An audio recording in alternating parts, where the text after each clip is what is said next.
আসসালামু আলাইকুম প্রিয় শিক্ষার্থীবৃন্দ, সবাই কেমন আছো? আশা করি তোমরা সবাই খুব ভালো আছো। তোমাদের সবাইকে লার্ন উইথ রাত্রি আক্তার লোপা ইউটিউব চ্যানেলে স্বাগতম। আমি রাত্রি। আজকে তোমাদের মাঝে আমি পঞ্চম শ্রেণীর প্রাথমিক গণিত বইয়ের অধ্যায় 4 যে সাধারণ ভগ্নাংশ, সেই অধ্যায়ের 52 পৃষ্ঠা নিয়ে আলোচনা করব। আমাদের 52 পৃষ্ঠাতে দেখব আমরা কি আছে। আমরা জানি যে সাধারণ ভগ্নাংশ হচ্ছে সেই ভগ্নাংশ যার একটি হর এবং একটি লব থাকবে।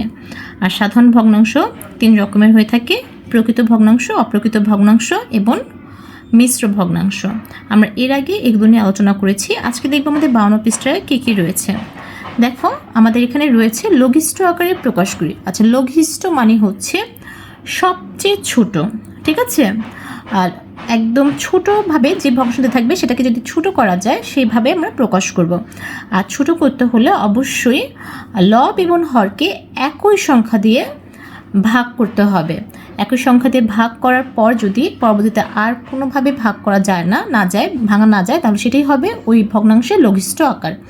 আর ভগ্নাংশগুলোকে সবসময় লঘিষ্ঠ আকারেই প্রকাশ করতে হয়। আচ্ছা, এখানে দেখি লেখা আছে 9 হলো 9 এবং 36-এর গরিষ্ঠ সাধারণ গুণনীয়ক। মানে হচ্ছে 9 হচ্ছে 9 এবং 36-এর গরিষ্ঠ সাধারণ গুণনীয়ক মানে হচ্ছে গসাগু, ঠিক আছে? তো 9 এবং 36কে তাহলে আমরা ভাগ করতে পারবো কি দিয়ে? 9 দিয়ে ভাগ করতে পারবো। 9কে 9 দিয়ে ভাগ করা যাবে, 36কে 9 দিয়ে ভাগ করা যাবে। এবং 9কে 9 দিয়ে ভাগ করলে হবে 1 এবং 36কে 9 দিয়ে ভাগ করলে হবে 4। তাহলে ভগ্নাংশের লব হবে 1 এবং হর হবে 4। এই যে 9/36 সেটাকে আমরা লঘিষ্ঠ আকারে প্রকাশ করলে 1/4 হবে, ঠিক আছে? ভাগ প্রক্রিয়া, এখানে লেখা আছে ভাগ প্রক্রিয়া ব্যবহার করে সমতুল করার মাধ্যমে কোনো ভগ্নাংশকে লঘিষ্ঠ আকারে প্রকাশ করা যায়। মানে আমরা ভাগ করে একদম হর এবং লবকে ভাগ করে কি করতে পারি? লঘিষ্ঠ আকারে প্রকাশ করতে পারি। আর লঘিষ্ঠ আকারে প্রকাশ করলে কিন্তু এই যে 9 এবং 36-এর সমতুল ভগ্নাংশই কিন্তু 1 এবং 4 হবে, 4-এর 1 হবে। তাহলে এই যে এটার সমতুল ভগ্নাংশ এটা, আবার লঘিষ্ঠ রূপটাও কিন্তু এটা।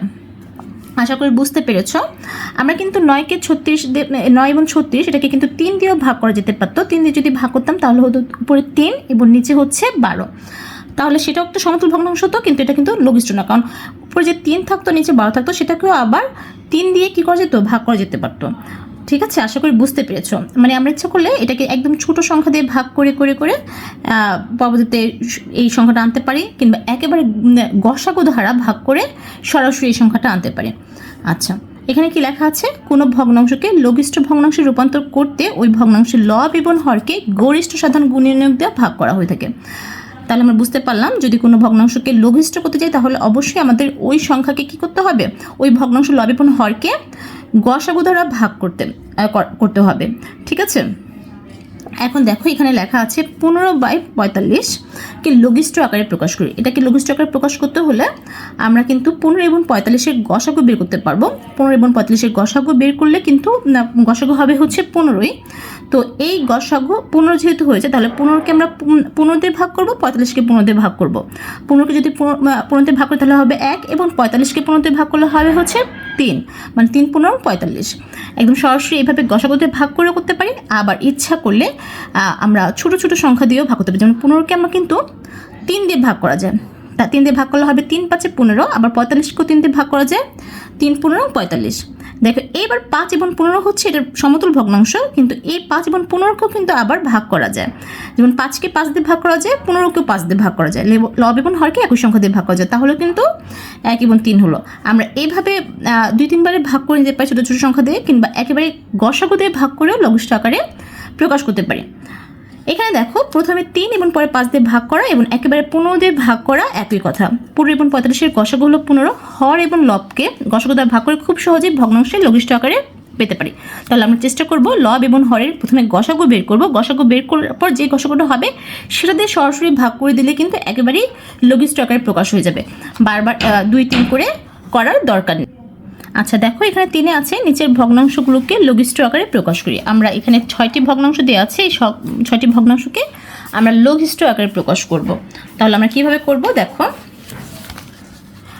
আছে হচ্ছে 6 এবং 12। আমরা প্রথমেই দেখব সরাসরি 6কে 12 দ্বারা ভাগ করা যায় কিনা, মানে যে সংখ্যাটা থাকবে লব এবং হরের, মানে লবের সংখ্যাটাকে দ্বারা কিংবা হরের সংখ্যাটাকে সরাসরি ভাগ করা যায় কিনা। যদি সরাসরি ভাগ করা যায় তাহলে তো আমাদের একেবারেই লঘিষ্ঠ হয়ে যাবে। যেমন 6কে 12 দিয়ে ভাগ করা যায়, 6কে 12 দিয়ে ভাগ 6কে হচ্ছে 6 দিয়ে ভাগ করলে 1 হবে এবং 6কে 12 দিয়ে ভাগ করলে কি হবে 2 হবে। তাহলে 1 আর 2 হর হবে 2 এবং লব হবে 1, একদম সরাসরি হয়ে গেল। আমরা প্রথমেই চিন্তা করব লবকে হর দ্বারা ভাগ করা যায় কিনা, ওই সংখ্যা দিয়ে ভাগ করা যায় না। যদি করা যায় তাহলে তো একদম আর গসক নির্ণয় করার প্রয়োজন নাই, আমাদের সরাসরি ভাগ লঘিষ্ঠ হয়ে যাবে। কিন্তু যদি 2 নাম্বার যদি দেখি, দেখো 14 এবং 21 আছে, লব আছে 14 এবং হর আছে 21, এটা কিন্তু 14কে কিন্তু 21 দিয়ে ভাগ করা যায় না। ঠিক আছে, তাহলে আমাদের 14 এবং 21কে লঘিষ্ঠ করতে হলে 14 এবং 21-এর গসাগু বের করতে হবে। গসাগু বের করার নিয়ম কি, 14 21 লিখলাম, আমরা দেখব 14 21-কে এই দুইটা সংখ্যাকে কোন সংখ্যা দিয়ে ভাগ করা যায়। ঠিক আছে, যাতে দুইটাই ভাগ করা যায় নিঃশেষে। যেমন 7কে 14 দিয়ে ভাগ করা যায়, আবার 7কে 21 দিয়েও ভাগ করা যায়। ঠিক আছে, যেমন 7কে 14 দিয়ে ভাগ করলে হবে 2 এবং 21 দিয়ে ভাগ করলে হবে হচ্ছে 3, 3 7 21। এখন গসাগু করার নিয়ম হচ্ছে যে সংখ্যা দিয়ে ভাগ করা যাবে, মানে এই পাশে যে সংখ্যাটা হবে সেই সংখ্যাটাই গসাগু হবে। এই দুইটা কিন্তু করতে হবে না, কিন্তু লসাগু করতে হলে কিন্তু আমরা জানি যে 7 গুণ 2 গুণ 3, মানে 3টে সংখ্যাকে গুণ করে লসাগু বের করতে হয়। কিন্তু গসাগুর নিয়ম হচ্ছে জাস্ট শুধু এই জিনিসটা যাতে এই জিনিসটা গসাগু হবে, যেটা ভাগ করা যাবে সেটা। তাহলে আমরা দেখলাম 14 এবং 21-এর গসাগু হচ্ছে 7, তাহলে আমরা 14কে 7 দিয়ে ভাগ করতে পারবো এবং 21কে 7 দিয়ে ভাগ করতে পারবো। যদি 14কে 7 দিয়ে ভাগ করি তাহলে হবে 2 এবং 21কে 7 দিয়ে ভাগ করলে হবে 3, 3 7 21। এটাই হবে কি লঘিষ্ঠ আকার, লঘিষ্ঠ, এই ভগ্নাংশের লঘিষ্ঠ। এরপর 3-এ আছে হচ্ছে 25 এবং 30। 25 এবং 30-এর ক্ষেত্রে দেখো, যদি কোনো সংখ্যা শেষে 5 এবং 0 থাকে লব এবং হরে, তাহলে আমরা কিন্তু 5 দিয়ে সরাসরি ভাগ করতে পারবো। তাহলে 5 দিয়ে যদি 25-কে ভাগ করি তাহলে হবে 5 এবং 5কে 30 দিয়ে ভাগ করলে হবে 6। তাহলে এটার লঘিষ্ঠ হবে হচ্ছে 5 আর 6। এছাড়া 25 আর 30-এর গসাগু যদি আমরা বের করি তাহলে কিন্তু কি হবে 5 হবে। 25 আর 30-এর গসাগু 5, তাই 5 দিয়ে আমরা ভাগ করবো 25কে এবং 30-কে। আশা করি বুঝতে পেরেছ। এরপর দেখো 16 এবং 56 আছে, লব আছে 16 এবং হর আছে 56। আমরা 16 এবং 56-এর গসাগু নির্ণয় করবো। গসাগু নির্ণয় হচ্ছে 16 এবং 56 লিখবো এবং 16 এবং 56-কে 4 দিয়ে ভাগ করা যায়। 16কে 4 দিয়ে ভাগ করলে হবে 4 এবং 56কে 4 দিয়ে ভাগ করলে হবে 14। এবার দেখো 4 এবং 14-কে কিন্তু 2 দিয়ে ভাগ করা যায়। 2 দিয়ে যদি ভাগ করি 2 হবে এবং 2 দিয়ে 14-কে ভাগ করলে হবে হচ্ছে 7। এবার দেখো যে 4 হয়েছে, এখানে ভাগফল, এখানে হচ্ছে 2, এই দুইটা গুণ করবো, 4 আর 2 গুণ করলে হবে 8। তাহলে এই যে 16 এবং 56-এর গসাগু হচ্ছে 8। তাহলে 16 এবং 56-কে আমরা 8 দিয়ে ভাগ করতে পারবো। তাহলে 16-কে যদি 8 দিয়ে ভাগ করি তাহলে হবে হচ্ছে 2 এবং 56-কে দিয়ে 8 দিয়ে ভাগ করলে হবে হচ্ছে 7, মানে 8 দুগুণে 16 আর হচ্ছে 7 8 56। বুঝতে পেরেছো? তাহলে আমরা কি করলাম, লঘিষ্ঠ ভগ্নাংশটা পেয়ে গেলাম। এরপর হচ্ছে 35 এবং 42, এটার গসাগু হচ্ছে 35 এবং 42-এর গসাগু হচ্ছে 7, যেহেতু 7 দিয়ে 35 এবং 42-কে ভাগ করা যায়, আর 7 দিয়ে 35-কে ভাগ করলে হবে 5 এবং 42-কে ভাগ করলে হবে হচ্ছে 6।